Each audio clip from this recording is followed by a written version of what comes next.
Il y a ce moment précis dans le parcours financier de presque tout le monde où tout change d'un coup. Un jour, tu regardes ton compte d'investissement et tu te dis « Franchement, on dirait qu'il se passe rien ». Et puis un jour, tu te réveilles et ton argent gagne plus d'argent que certaines personnes dans leur job à plein temps. Ce n'est pas de la magie, c'est des maths. Et il existe 3 jalons très précis, de vrais points de bascule, à partir desquels tout s'accélère énormément. Si tu es nouveau ou nouvelle ici, salut, moi c'est Emilia Weber, ancienne banquière d'investissement et aujourd'hui éducatrice financière. Et ce que je vais te montrer a complètement changé ma façon de voir la création de patrimoine. Dans cette vidéo, je vais donc lever un peu le rideau et te montrer ces 3 chiffres. Pourquoi ils sont si importants? Pourquoi tout va soudain beaucoup plus vite à partir de là? Et comment rester motivé, et même quand, autour de toi, tu as l'impression que tout le monde abandonne? Alors, c'est parti!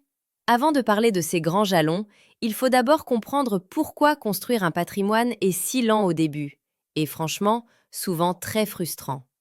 Même quand tu fais tout comme il faut.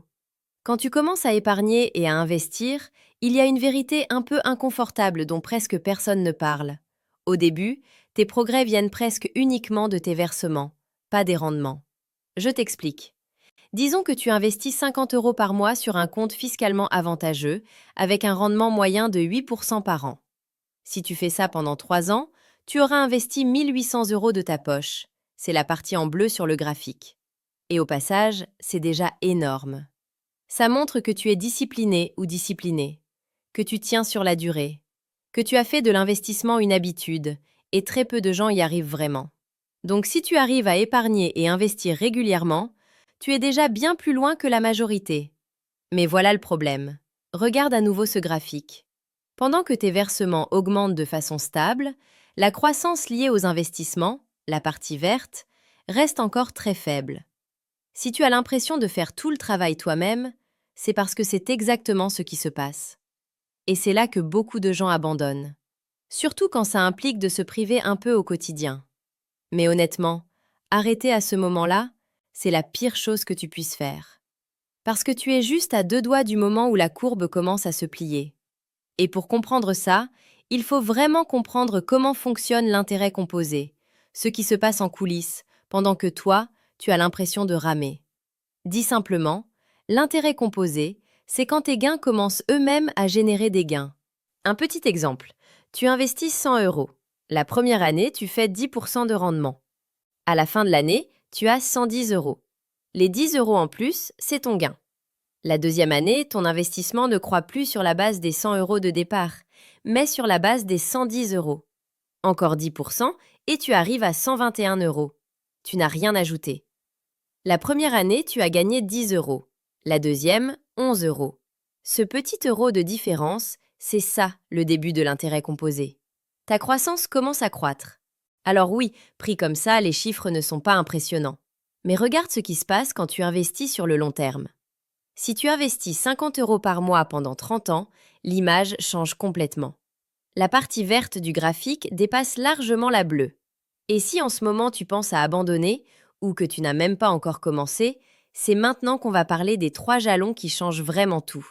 Pas seulement ton solde bancaire, mais aussi ta confiance en toi, ta liberté et ton contrôle sur ta vie. Commençons par le premier jalon. Imagine que tu continues, que tu restes constant ou constante et que tu investisses toujours 50 euros par mois à 8%. Tu atteindras les 10 000 euros au bout d'environ 11 ans. Mais comme tu le vois, là encore, la majorité des progrès vient toujours de tes versements. Et c'est exactement ici que beaucoup perdent patience. Certains vendent même leurs investissements et remettent l'argent sur un livret d'épargne. Mais laisse-moi te montrer pourquoi c'est une très mauvaise idée. Imaginons que tu arrêtes d'investir, mais que tu ne vendes rien. Tu laisses simplement les 10 414 euros tranquilles. À 8% de rendement, ça devient environ 48 539 euros après 20 ans. Plus de 38 000 euros de gains, sans rien faire de plus. Alors oui, ce n'est pas suffisant pour acheter une maison, ni pour prendre ta retraite. Mais c'est de l'argent que tu n'as pas gagné activement avec ton temps. Et ça, ce n'est que le premier jalon. Dans beaucoup de pays, tu peux atteindre ces 10 000 euros bien plus vite, sans gagner plus, ni épargner plus dur, par exemple grâce à l'épargne retraite. Au Royaume-Uni, par exemple, l'État ajoute 20% d'avantage fiscal.